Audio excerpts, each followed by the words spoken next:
রোববার সকালে নিজ বাসা থেকে ঢাকা বিশ্ববিদ্যালয়ের থিয়েটার অ্যান্ড পারফরমেন্স স্টাডিজ বিভাগের মাস্টার্সের শিক্ষার্থী মুনিরা মাহাজাবিন মিমোর ঝুলন্ত মরদেহ উদ্ধার করে পুলিশ।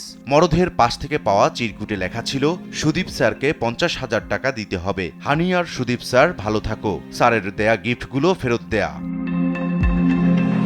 মিমোর মৃত্যুর খবরে বিভাগের শিক্ষকরা যখন বাসভবনে যান তখন সঙ্গে সুদীপ চক্রবর্তীও ছিলেন। চিরকুটের সূত্র ধরে তাকে হেফাজতে নেয় বাড্ডা থানা পুলিশ।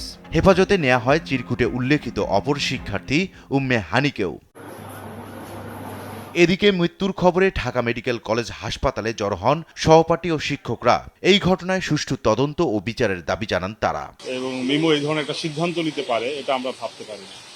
মানে ওর মতো প্রাণোচ্ছল মেয়ে, কর্মঠ মেয়ে, কাজ করা মেয়ে, মানে এইভাবে একটা সিদ্ধান্ত নেবে এটা আমাদের মানে চিন্তায়ও নাই, ভাষায়ও নাই, এবং এটা ভাষায় প্রকাশ করা যাবে না যে কত ব্যথা আমরা পেয়েছি।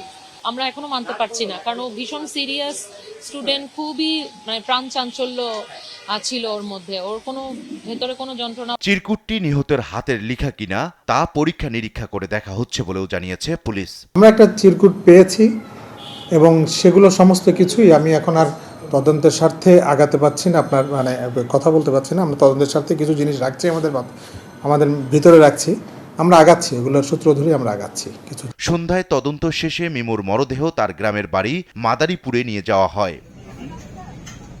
ইকবাল অনিক, দেশ টিভি, ঢাকা।